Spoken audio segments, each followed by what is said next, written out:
They dragged her commander into the darkness, hands bound, mouth gagged, leaving behind blood-stained snow and silent radios.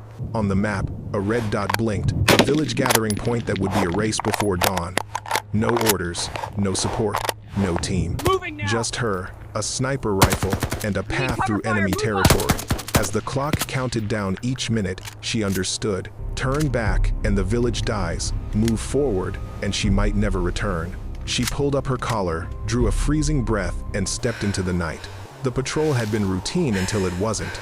Lieutenant Rachel Brennan adjusted her scope, scanning the tree line through the falling snow. 12 days into the winter deployment, and the cold had become a third enemy, silent, patient, deadly. Her team of 8 held a forward observation post in the mountains, monitoring supply routes the enemy used to move weapons south.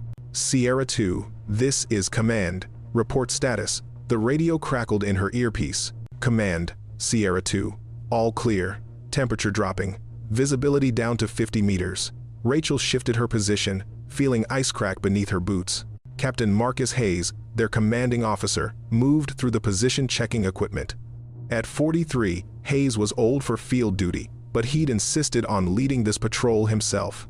He'd trained Rachel 6 years ago, back when she'd been the worst shot in the platoon, before personal tragedy had turned her into the best. Brennan, your sector? Hayes knelt beside her position.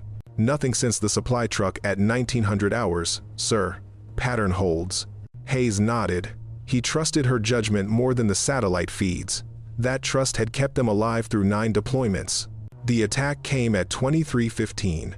No warning, no sound, just movement, fast, coordinated, professional. The enemy had circled behind their position, using a gully Rachel's map showed as impassable. Someone had updated their intelligence.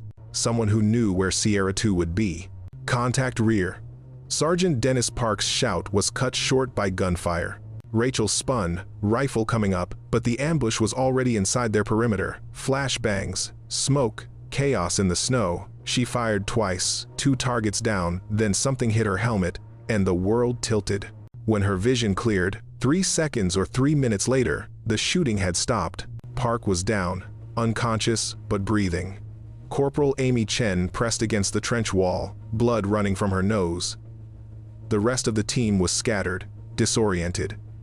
But Hayes was gone. Rachel low crawled to the command position. Hayes's rifle lay in the snow. His radio was smashed. Boot prints led east, multiple sets, and 1 pair of boots dragging between them. They took him. Chen's voice was flat with shock. They took the captain alive. Rachel's mind cut through the chaos with surgical precision. Live capture meant intelligence value. Hayes knew patrol patterns, communication codes, defensive positions. But there was something else she'd seen, a tablet fall from one attacker's pack during the fight. She crawled forward and retrieved it, screen cracked but functional. The documents were in English, translated intercepts, operational plans. Her blood went cold. Grid coordinates, a village 12 kilometers south, civilian population, approximately 200. Gathering time, dawn, for what locals believed was a food distribution. Actual purpose, reprisal killing for alleged rebel support. Execution time, 0600 hours. Current time, 23:40. Rachel looked at the scattered team, the damaged equipment, the blood in the snow. Their primary radio was destroyed. The backup had limited range, not enough to reach battalion headquarters through the mountains. Park needed medical evacuation. Chen might have a concussion. Standard protocol was clear. Consolidate, treat wounded, establish defensive position, wait for relief. But waiting meant 200 people died at sunrise. She pulled out her personal map, marked the village location, traced the terrain between here and there. 15 kilometers through enemy-controlled territory. Mountainous, wooded. At least 3 checkpoints she knew about, probably more she didn't. Brennan, what are you doing? Chen had crawled over, face pale in the moonlight. Rachel folded the map. Hayes is being held somewhere along this route. They're using him to verify information about the village, making sure it's the right target. The massacre happens in 6 hours. We can't reach anyone in time. No, we can't. Chen understood first. You're not thinking. I'm the only one who can make that shot. Rachel began stripping non-essential gear from her vest. You've got 6 magazines, 2 grenades, and Park's pistol. Get everyone to the fallback position. Use the backup radio to call for extraction at first light. Rachel, this is insane. You'll be alone behind their entire front line. Hayes would do it for any of us. That truth hung between them in the frozen air. Chen grabbed Rachel's arm. If you don't come back, then you tell them what happened here. All of it. Rachel shouldered her rifle, including why. She moved east into the darkness, following the boot prints in the snow, carrying nothing but her weapon, ammunition, and the terrible mathematics of time running out. Rachel Brennan had never intended to become a soldier. She'd been 22, finishing a master's degree in engineering, when her younger brother Kyle was killed in a market bombing overseas. The details didn't matter: wrong place, wrong time, one moment alive and the next erased from the world. Their parents had collapsed inward with grief. Rachel had gone the opposite direction. She'd enlisted the day after the funeral. Basic training revealed what civilian life had hidden. She was good at violence, not the wild kind, but the calculated kind. The kind that required patience, precision, emotional control. When the shooting started, something in her brain simply cooled. While others panicked or froze, she processed angles, distances, wind speed. The instructors noticed. They funneled her towards sniper training. She'd washed out the first time, couldn't make the shots under pressure, couldn't quiet the part of her mind that kept seeing Kyle's face, kept thinking about who he might have been, what he might have done with the years he'd lost. Captain Hayes had been her second chance instructor. He'd found her in the rain after she'd failed the qualification test, sitting alone, deciding whether to request a transfer. "You're thinking about someone," Hayes had said, not asking. Rachel had nodded. "Good. Hold on to that, but change how you hold it." He'd sat down beside her in the mud. "Right now, you're carrying him as weight. Grief is heavy, Brennan. It'll slow every shot. Instead, carry him as purpose. Make every shot matter because he can't make any more choices. You're choosing for both of you now." It had sounded like therapy nonsense, but the next day, something had shifted. She'd stopped trying to shoot perfectly and started shooting purposefully. Each target wasn't just paper, it was a choice. A decision she was making with full consciousness of what it meant. She'd qualified expert marksman 3 months later. Over the next 5 years, Rachel became Hayes's most reliable operator. Not the most naturally talented, that was Corporal James Fisher, who could shoot instinctively, like breathing. But Rachel was the one Hayes called when the mission was complicated, when the stakes were unclear, when someone needed to make hard decisions in the field. He'd never explained why he trusted her specifically. She suspected it was because she'd failed first. She knew what it felt like to not be good enough, which made her constantly vigilant against that feeling returning. Now, moving through enemy territory, Rachel felt that vigilance sharpen into something like clarity. The rules of sniping were simple: patience, silence, accountability. Patience meant not taking the shot until it was right. Silence meant controlling everything: breath, heartbeat, even thought. Accountability meant knowing that every bullet had her name on it, literally and morally. But there was a fourth rule Hayes had taught her, unofficial but essential: context matters. A sniper wasn't just a weapon, she was an observer, an analyst, a decision maker. The rifle was just the tool for implementing decisions. The real skill was knowing when to shoot and when to wait, when to take a life and when to preserve your own, when to follow orders and when to recognize that orders couldn't reach you in time. Rachel had never operated alone behind enemy lines before. She'd never ignored protocol this completely, but she'd also never faced a situation where protocol would guarantee atrocity. Hayes had taught her to think. Now she was thinking, and the conclusion was clear: someone had to stop what was coming, and no one else was positioned to try. The boot prints led her east for 2 kilometers before the snow began covering them. She switched to terrain navigation, moving through the forest using the moonlight and her memorized maps. The enemy would expect pursuit from the west from Rachel's surviving team members. They wouldn't expect a single soldier to push deeper into their territory. That assumption was her only advantage. She thought about the village: 200 people who'd wake up tomorrow believing they were receiving help: children, elderly, families. The kind of people who appeared in war statistics as civilian casualties, reduced to numbers because numbers were easier than names.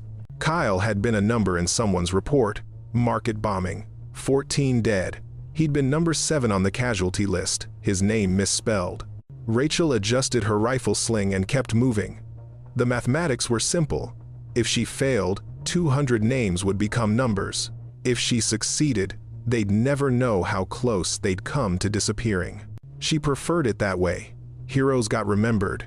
She'd settle for effective. The first checkpoint appeared at 01:15 earlier than her map indicated.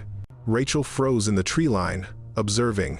2 guards at a road intersection, both armed, both bored, a small heated shelter, a radio antenna. This wasn't marked on her intelligence because it was new, probably established within the last week. She could go around, add 30 minutes to her timeline, or go through, risk everything now. The clock in her mind kept counting. 4 hours 45 minutes until dawn. She circled north, using a drainage ditch to approach within 80 meters. From here she could see the guards more clearly. One was smoking, stamping his feet against the cold. The other was inside the shelter, probably warming his hands. Rachel settled into position, controlling her breathing. The shot was easy textbook, but the sound would carry in the frozen air, and there was something else bothering her. The guard outside kept looking south, down the road, waiting for something. She watched for 3 more minutes. Then she saw it. Headlights in the distance. A vehicle approaching from the direction of her team's position. The convoy Hayes was in. Rachel's calculation changed instantly. If she killed these guards now, the convoy would see the bodies and know their route was compromised. They'd scatter. Taking Hayes to a secondary location she couldn't predict. The village massacre would proceed without him. His intelligence wasn't critical, just confirming. But if she let the convoy pass, she'd lose any chance of tracking where they were holding him. She had to choose, mission or commander. Hayes's voice in her memory. If you have to choose, save the civilians first. Officers are replaceable. Innocents aren't. Rachel remained motionless as the convoy rolled through 3 trucks. Armed personnel, Hayes, presumably in one of them. She memorized details, vehicle types, number of soldiers, direction of travel. Then they were gone, and the checkpoint settled back into cold boredom. She waited another 5 minutes, then moved around the position, giving it a wide berth. The detour cost her 40 minutes but kept her invisible. At 02:30, she hit the second obstacle, an open valley, half a kilometer across, no cover. The moon was too bright. The snow was too white. Anyone watching from the ridgelines would see her the moment she stepped into that emptiness. Rachel studied the terrain. There was a faster route directly across, and a slower route following the valley's edge, using what minimal cover existed. Fast meant exposed for 8 minutes. Slow meant exposed for 40 minutes, but in smaller increments. She chose slow, not because it was safer, but because it let her observe while moving. If an ambush was set, she'd see it before committing. Halfway around the valley's edge, she found the observation post. 2 soldiers, dug in, watching the valley floor with thermal optics. They weren't watching the edges, they were watching the obvious path. Rachel was 20 meters away before she spotted them, and they never saw her at all. She could eliminate them. But the same problem applied. Dead sentries meant alert enemies. Instead, she noted their position and kept moving, slower now, aware that the enemy had better surveillance than her intelligence suggested. Someone was running this operation professionally, that someone needed her to make mistakes. She wouldn't. At 03:15, the terrain changed. Forest gave way to rocky hillside, and Rachel found herself climbing through loose scree that clicked and shifted with every step. Sound discipline became impossible. 50 meters up the slope, she heard voices. Rachel dropped flat behind a boulder. 2 enemy soldiers were descending the same path, talking casually about the cold, about food, about wanting to be anywhere else. They were 20 meters away and closing. Her rifle was still slung. Her sidearm was holstered. In the time it would take to draw either weapon, they'd see her. The soldiers kept talking, kept walking. 15 meters, 10 meters. Rachel's hand moved to her knife slowly, silently. If it came to that, it would be fast and ugly. No skill involved, just violence and hope. 5 meters. Then one soldier's radio crackled. A voice spoke rapidly in their language. Both soldiers stopped, listening. One responded. Then they turned and started back up the slope, moving quickly now. Rachel lay still, heart hammering, as their voices faded upward into the darkness. She'd burned 30 seconds of her life expecting to die. Now those 30 seconds were gone, and she was still moving. The rest of the climb was made in a state of hyper-awareness that felt almost supernatural. Every sound, every shadow, every shift in the wind, analyzed and categorized. By the time she reached the ridgeline, her muscles were screaming, and her face was numb with cold. But she was across, behind the enemy's forward positions, in the territory they assumed was secure. Rachel checked her map, updated her mental route, 8 kilometers to the village, 3 hours until dawn. She started moving again, faster now. The next phase was about time, not stealth. She needed to reach the village before the execution team did. At 0400, she saw the lights of the detention facility below. It wasn't on any map. A small compound, temporary structures, vehicle tracks in the snow. This was where they'd taken Hayes. She was certain of it. Rachel wanted to move toward it, wanted to confirm he was alive. But the village clock was louder. 2 hours until dawn. If she deviated now, people died. She forced herself past the compound, memorizing its layout for later. If later existed. The forest descended toward lower terrain. Rachel moved through it like water, following the path of least resistance, making no unnecessary sound. She'd been moving for 5 hours straight now, and her body was beginning to register. The cost muscles tight, fingers going numb. Despite her gloves, a sharp ache in her left knee, from an old training injury. She ignored all of it. Pain was just information. Information could be processed later. At 0500, the village came into view below a cluster of buildings around a central square. Dark windows, quiet streets, people sleeping, unaware. Rachel found a position on the hillside overlooking the square goods sightlines, multiple exit routes, concealment behind fallen timber. She set up her rifle, checked her scope, calculated distances and wind factors. Then she waited. 1 hour until dawn. Somewhere behind her, in that compound, Hayes was being held. Somewhere ahead of her, an execution team was preparing to move. And somewhere in her chest, the cold, steady certainty that she'd done everything possible to be in this exact place at this exact time. The rifle was ready. She was ready. Now the question was whether ready would be enough. Dawn arrived slowly, bleeding gray light across the mountains. Rachel watched through her scope as the village began waking. Smoke from chimneys, a woman drawing water from a well, an old man walking a dog down the empty street. Normal morning routine. No indication anyone knew what was coming. At 0545, the first vehicle appeared, not from the direction Rachel expected. Her intelligence had shown the execution team approaching from the north, from the main enemy base. But this truck came from the east, from a direction her maps marked as impassable due to a collapsed bridge. Either her intelligence was outdated, or someone had repaired that bridge without her side knowing about it. Rachel tracked the vehicle through her scope. Military truck, covered bed, moving slowly through the narrow streets toward the square. A second truck followed 30 seconds behind. She'd positioned herself for a northern approach. Now, the targets were coming from the east, which meant her angle was wrong, her distance calculations were wrong, and her exit route was potentially compromised. No time to relocate. She had to work with what she had. The truck stopped in the square. Soldiers emerged 8, 9, 10, more than intelligence had suggested. They moved with the confidence of men who believed they were unopposed. A soldier with officer insignia began directing others to knock on doors. Within minutes, confused villagers emerged into the square, men, women, children, the elderly. They gathered as instructed, still believing this was about food distribution. Rachel's finger rested beside the trigger guard. Not on it, never until the decision was absolute. Hayes had taught her that the decision and the action were separate moments, and the space between them was where judgment lived. She was running the calculations. 10 soldiers. Her magazine held 5 rounds. Even if every shot was perfect, she'd need to reload under fire. And they'd locate her position after the first shot. The mathematics didn't support success. But mathematics had never included the cost of doing nothing. Then something shifted. The officer was arguing with one of his subordinates, gesturing angrily toward a building on the south side of the square. Not the gathering point, something else. A house with a red door. The subordinate was shaking his head, pointing to a paper in his hand.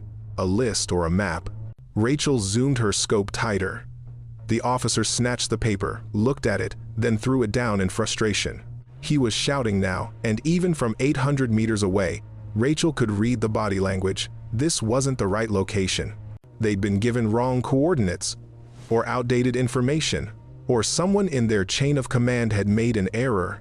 The officer pulled out a radio, called someone, waited. More arguing, more gesturing. The villagers stood confused in the square, not understanding the language, not realizing they were 30 seconds away from execution or 30 seconds away from being released. Rachel held her breath. The officer listened to his radio, then barked orders. The soldiers began herding villagers back into their homes. Engines started. Within 3 minutes, both trucks were pulling away, heading further east. They were going to a different village. The massacre was happening, just not here. Not yet. Rachel's mind raced.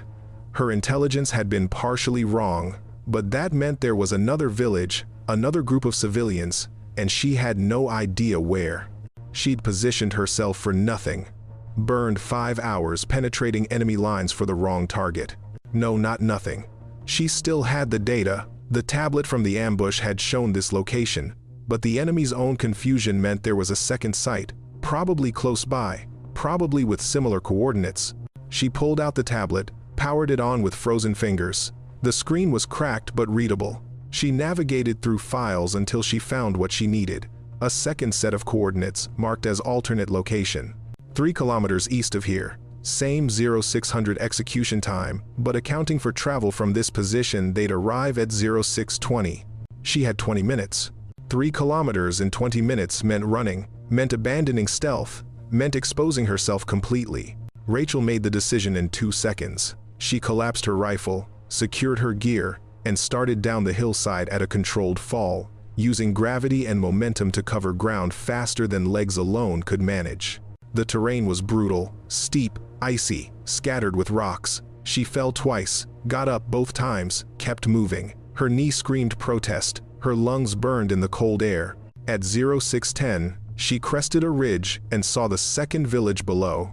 Smaller than the first, maybe 50 structures, and the trucks were already there, parked in the square, soldiers fanning out to gather the population. Rachel threw herself down behind a snowbank, gasping, trying to steady her breathing enough to take accurate shots. Her heart was hammering, her hands were shaking. She had maybe 3 minutes before the soldiers started shooting. Through her scope, she could see the same officer from before, now confident he had the right location. He was checking his list, nodding. Villagers were being pushed into a tight group. Soldiers were forming a firing line. Rachel found her position, set up her bipod, worked the bolt-to-chamber around. The distance was longer here, 950 meters. Wind was gusting from the west. Temperature had dropped. She made the calculations automatically, adjusting her scope, feeling the muscle memory take over. But there were still 10 soldiers, and she still had 5 rounds before reloading. This time, mathematics would have to be enough, because there was nothing else. Rachel's scope settled on the officer. He stood 15 meters from the gathered villagers, clipboard in hand, reading what she assumed were charges or justifications. The soldiers behind him were relaxed, guns lowered, talking among themselves. They'd done this before. It was routine. That complacency was the only advantage she had. Hayes' voice in her memory. First shot is everything. It sets the tempo. Make it count. Rachel's crosshairs centered on the officer's chest. 950 meters. Wind gusting at 8 to 10 kilometers per hour. Cold air, which meant denser, which meant the bullet would fly slightly flatter. She adjusted half a mil dot down, 1 mil dot right. Her breathing slowed. Her heartbeat steadied. The world reduced to the tiny circle of glass between her eye and the target. She squeezed the trigger. The rifle kicked. The shot echoed across the valley. Through the scope, she saw the officer drop center mass, exactly where she'd aimed. For 2 seconds, nobody moved. The execution team stood frozen, trying to process what had happened. The villagers scattered in every direction, pure survival instinct taking over. Then chaos. The soldiers spun, searching for the threat. Some dropped prone, others raised weapons, scanning the tree line. One was shouting into a radio. Rachel had already shifted targets. The soldier with the radio. Second shot. He went down. Now they knew the direction. Bullets started impacting the hillside around her position, nowhere close yet, but searching. She had maybe 10 seconds before they ranged her properly. Third shot, a soldier trying to organize the others. He dropped. Fourth shot, another soldier, this one actually aiming toward her position. Getting close, he fell backward. 4 down. 6 remaining. 1 round left in the magazine. Rachel ejected the magazine, pulled a fresh one from her vest, seated it, chambered around. The whole process took 3 seconds. 3 seconds of bullets hitting snow and rock around her, of soldiers getting better angles, of the situation deteriorating from ambush to firefight. Fifth shot, the soldier who'd spotted her location. He'd been pointing, directing fire. Now he wasn't. The remaining 5 soldiers were running not toward her, but toward their trucks, trying to get armor between themselves and whoever was shooting. Rachel's cold calculation said, let them run, mission accomplished. The villagers scattered, no massacre today. But letting them run meant they'd regroup. They'd report a sniper in these hills. They'd send patrols. They'd lock down the area, which meant she'd never get Hayes out of that detention facility. And there was something else. The vehicles had mounted guns. If those soldiers reached the trucks and got those weapons operational, they'd tear apart her position and everything around it. Rachel shifted her aim to the first truck's engine block. 6th shot. Steam erupted from under the hood. 2nd truck, 7th shot. Same result. Now, the soldiers were trapped between her and disabled vehicles. No cover, and they knew it. 3 raised their hands in surrender. 2 tried to run and were cut down by 8th and 9th shots, not kill shots, but enough to stop them. Rachel's breathing was ragged now. 9 shots fired. Her barrel was hot. Her position was completely compromised. Smoke from the rifle hung in the air, visible from kilometers away. She'd saved the village. She'd also just announced her exact location to every enemy unit in the region. The radio in her vest crackled her team's emergency frequency. Chen's voice, distant and broken. Anyone. Rachel, if. Hear this. They know. Looking for. The transmission cut out before she got the full message, but the meaning was clear enough. Her team had picked up enemy chatter. They were searching for her. Rachel collapsed her bipod, secured her rifle, and started moving immediately. No time to police brass. No time for a careful exit. Just movement fast, unpredictable, away from this position. Behind her, the village square was a mess of confusion. Villagers hiding in buildings, wounded soldiers, disabled trucks. She'd turned an execution into a disaster, and disasters generated response forces. At 0640, she heard helicopters in the distance. Rachel dropped into a ravine, pulled her thermal blanket over herself, and went completely still. The helicopters passed overhead, 2 of them, search pattern, slow and methodical. She waited 10 minutes, 20, 30. The helicopters moved south, their sound fading. When she finally moved again, her muscles were so cold and tight that the first steps were agony. But agony was still movement, and movement was still survival. The detention facility where Hayes was held lay 6 kilometers north. Between her and that compound was now a fully alert enemy force, actively searching for a sniper. The mathematics had changed again. Before, she'd been invisible. Now she was the primary target, and every minute she stayed in this area increased the chance of capture or death. But she'd made it this far by ignoring probability. One more impossibility wouldn't matter. Rachel oriented herself north and started moving through terrain that offered concealment stream beds, heavy forest, anywhere the helicopters couldn't see clearly. She had to reach Hayes, had to get him out, had to finish what she'd started. The shot without permission had saved 200 people. Now it might cost her everything else. By 0730, Rachel had covered 2 kilometers north. Progress was glacial. Every 100 meters required stopping, observing, listening. The enemy was flooding the area with patrols, foot soldiers, vehicles, the intermittent thunder of helicopters overhead. They were coordinating. They were methodical. They were good. Rachel moved through a frozen stream bed, water running beneath a crust of ice, each step a potential sound that could give her away. Her thermal blanket had saved her twice already, once from a helicopter, once from a patrol that passed 30 meters away while she lay motionless in a snowbank. At 0815, she made a mistake. A patrol was crossing a clearing ahead.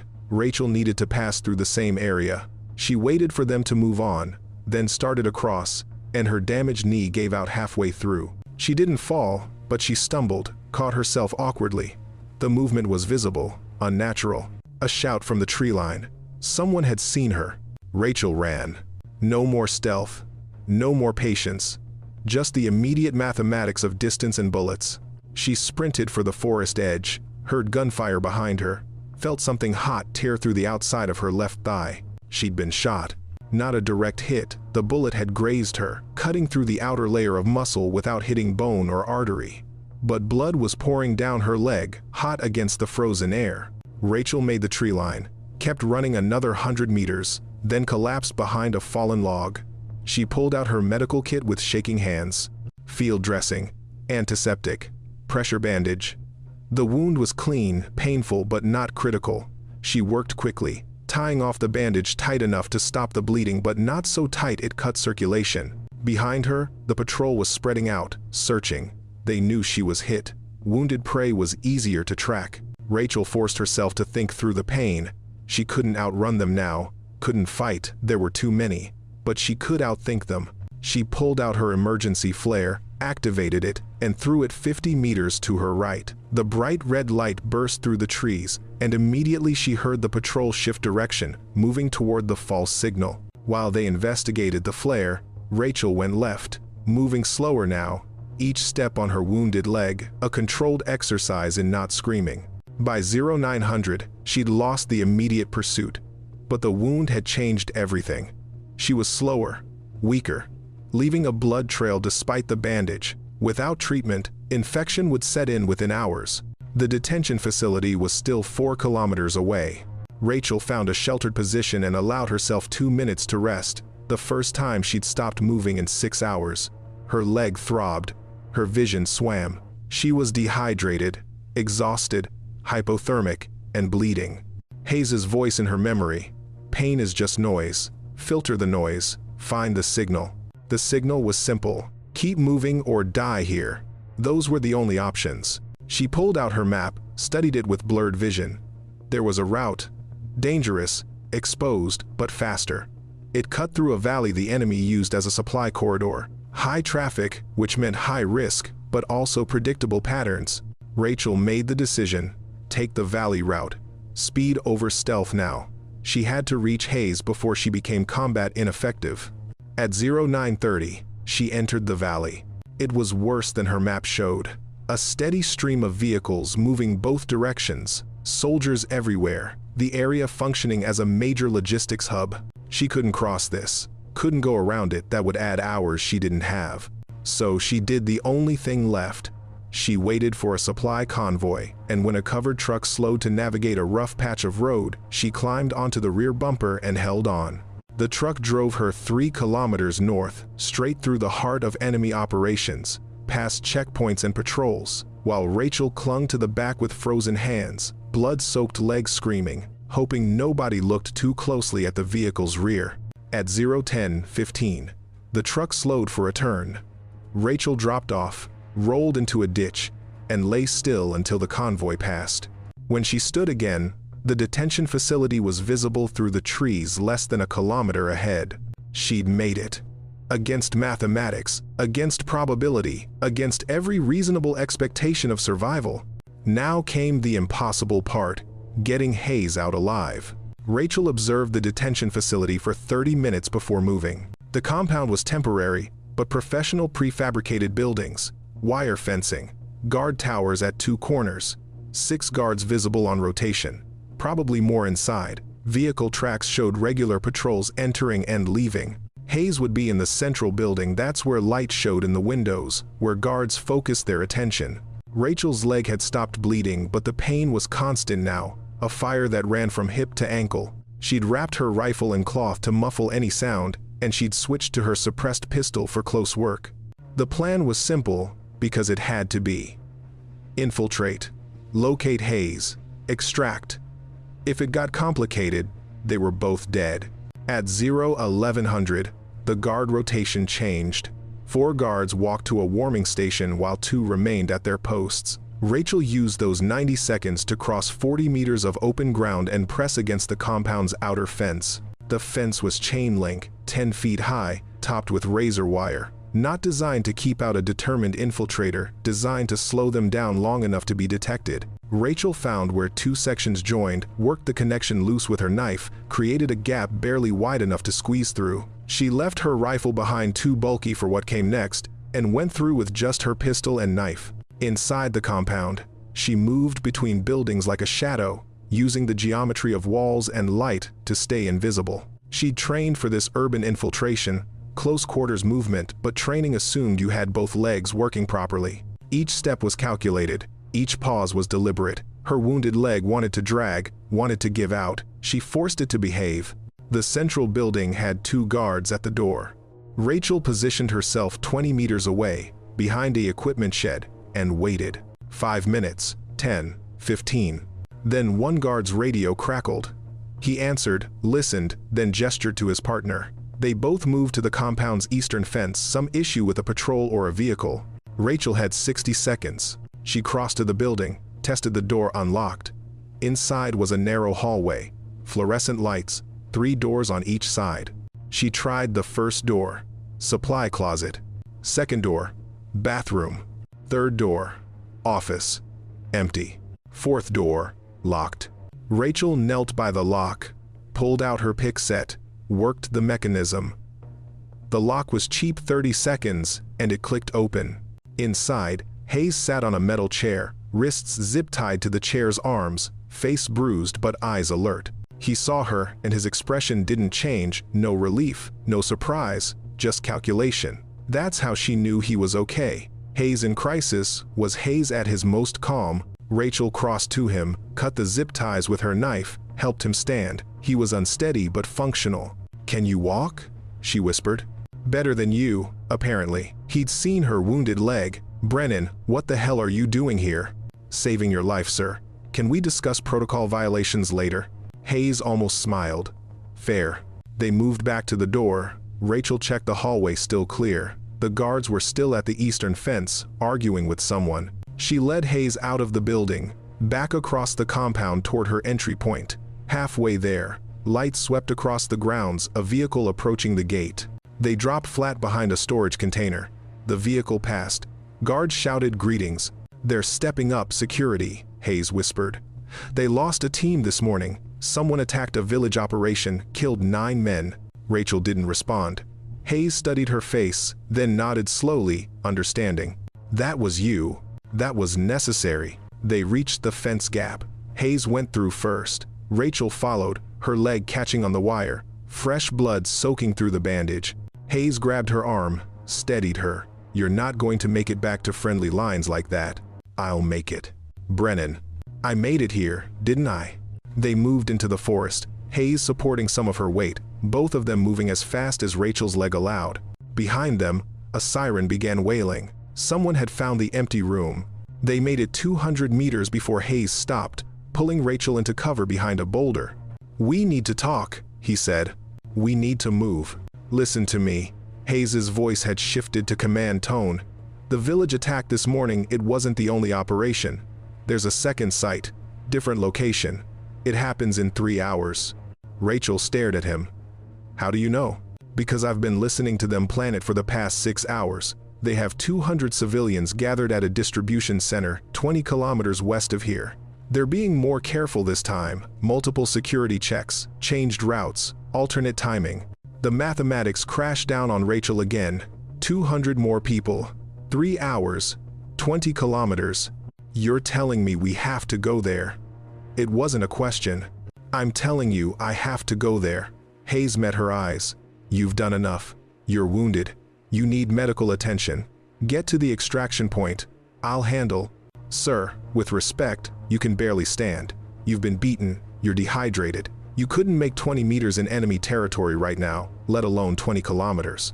Hayes's jaw tightened. "Then we both go." "No."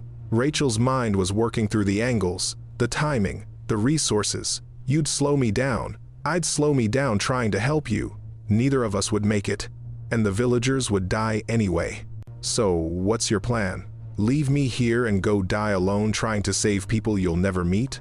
That's exactly my plan, yes.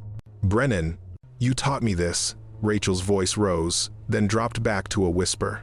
You said if we have to choose, we save civilians first. Officers are replaceable. You said that, sir. Hayes closed his eyes. When he opened them, they were hard. I also taught you to recognize impossible missions. This is impossible. You're wounded, alone, behind enemy lines, with no support and no extraction plan. The mathematics don't work. They never did. I came here anyway. And that was brave and stupid. Don't make it a pattern. Rachel pulled out her map, found the distribution center Hayes described. 20 kilometers west, rough terrain, multiple enemy positions between here and there. She still had 20 rounds of ammunition. She still had 3 hours. She still had the ability to make decisions even if those decisions were terrible. Give me the coordinates, she said quietly. Hayes grabbed her shoulder. Rachel, I'm ordering you. You're a prisoner, sir. You don't have command authority. She met his eyes. Give me the coordinates, or I'll find them anyway and waste time doing it. They stared at each other. Two people who'd survived 9 deployments together, who'd trusted each other in situations where trust was everything, now facing the one situation where trust meant letting go. Finally, Hayes pulled out a scrap of paper from his pocket. He'd memorized the coordinates and written them down hours ago, knowing this moment might come. Due west, 20 kilometers. Distribution center marked as humanitarian site. 300 civilians expected. Execution scheduled for 1,400 hours.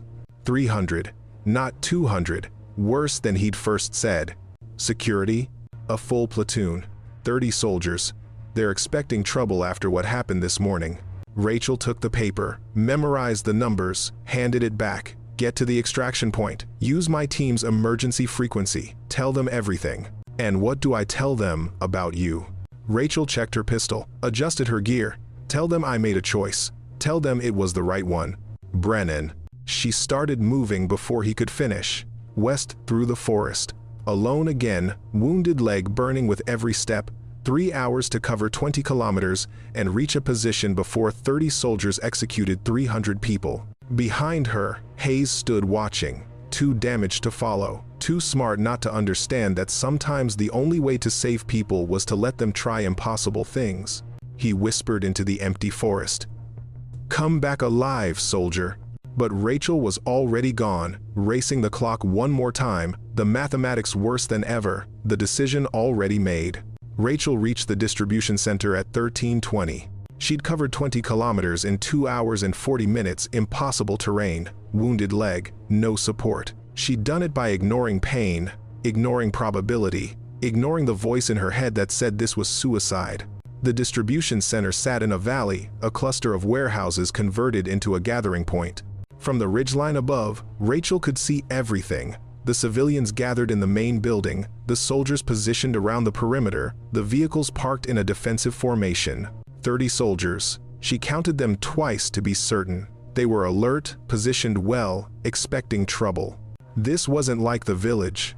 This was a professional military operation with professional security. Rachel found her position a rocky outcrop 800 meters from the main building, elevated, with good sightlines to the entire compound. She set up her rifle, running through the familiar ritual. Bipod deployed, scope calibrated, bolt checked, breathing controlled. 40 minutes until execution time. Through her scope, she studied the compound's layout. The civilians were packed into the main warehouse. She could see them through windows, families huddled together, some sitting, some standing, guards at every door. More guards on the rooftops. Vehicle-mounted machine guns covering the approaches. If she started shooting, they'd kill the hostages immediately. That was standard procedure. Eliminate the leverage before dealing with the threat. She couldn't shoot first. She had to wait for them to make the first move, then disrupt it before it completed. Which meant waiting for the execution to begin, then stopping it in progress. The mathematics were clear. She'd have maybe 5 seconds between when they started killing civilians and when she could intervene. 5 seconds of death she couldn't prevent, building into a probability calculation of how many she could save versus how many would die before she acted. Hayes's voice. Sometimes the trolley problem isn't theoretical. At 13:50, The soldiers began organizing, officers shouting orders, civilians being separated into groups, some being taken outside probable execution area behind the building, away from witnesses. Rachel shifted her position to cover the rear of the compound. Through her scope, she saw 15 civilians, mostly men, probably perceived as the highest threat, being lined up against a wall. 5 soldiers formed a firing squad. An officer reading from a paper. Standard execution protocol. Rachel's crosshairs settled on the officer. Finger on the trigger now, not beside it. The decision and the action had collapsed into the same moment. The officer finished reading, raised his hand to signal. 5 soldiers raised their weapons. Rachel fired. The officer dropped. The firing squad spun, confused. Rachel was already shifting targets. Soldier 1, Soldier 2, Soldier 3. Each shot a decision. Each decision a life saved or taken. The compound erupted. Soldiers running, shouting, returning fire toward her position. Bullets impacting the rocks around her. The civilians scattered, some running back into the building, some running into the forest. Rachel kept shooting. Methodical, precise.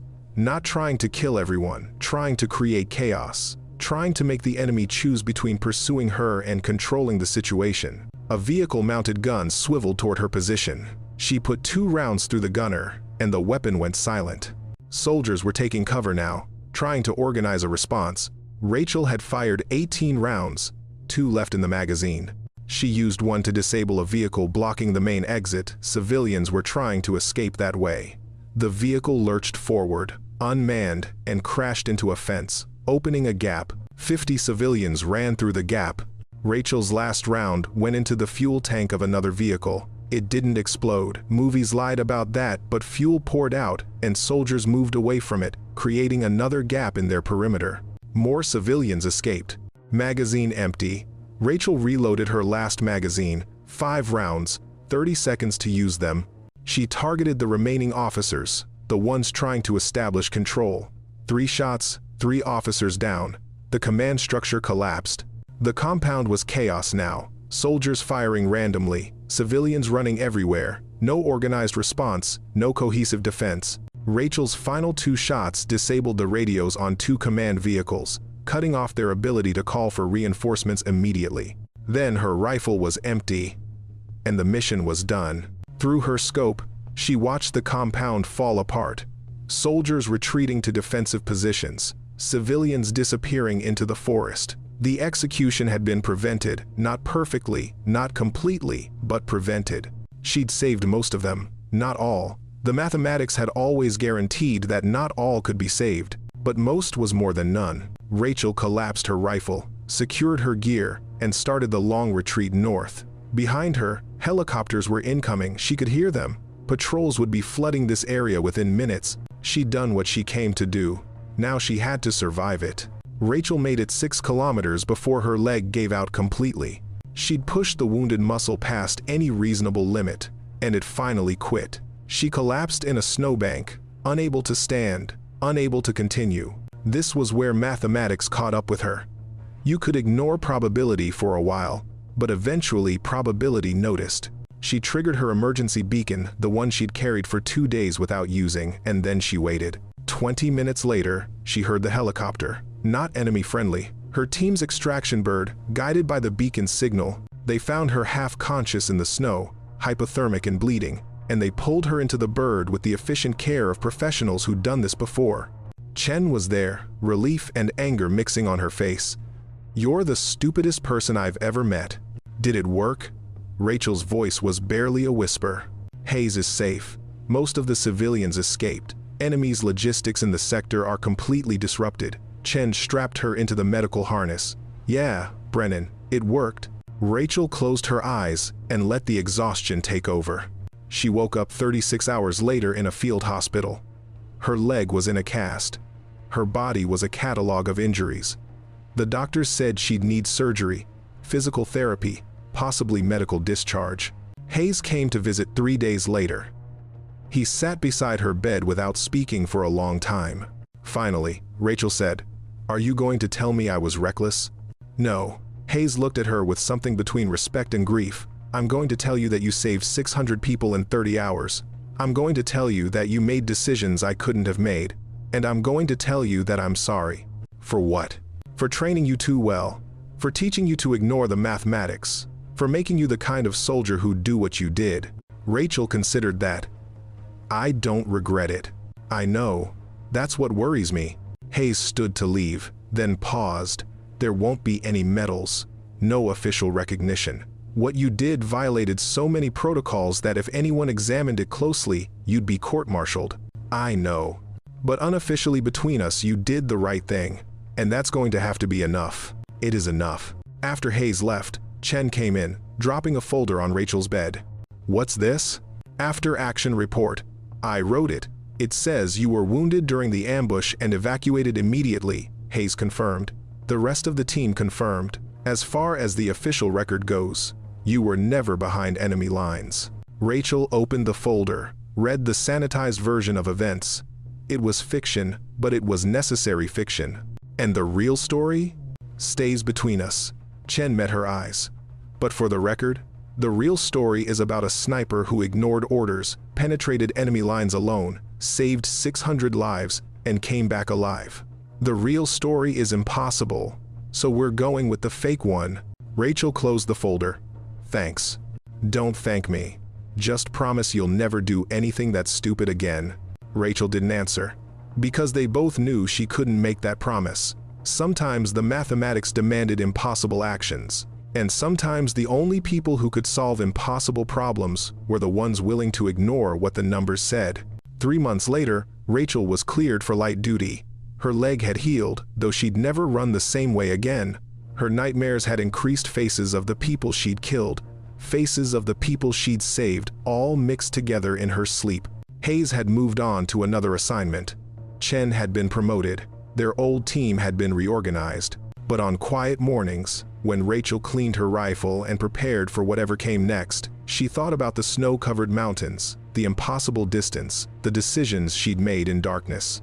She'd been one person against an army. She'd been wounded, alone, and operating without orders. And she'd won. Not perfectly, not cleanly, but she'd won. The mathematics would never support what she'd done. But the 600 people who woke up after those 30 hours, they were alive because someone had decided that mathematics wasn't the only thing that mattered. Rachel finished cleaning her rifle, loaded it, secured it in its case. Ready for whatever came next. Ready to ignore the numbers one more time, if that's what it took. Because that's what snipers did. They made impossible shots in impossible situations, and they lived with the consequences. She'd lived with worse.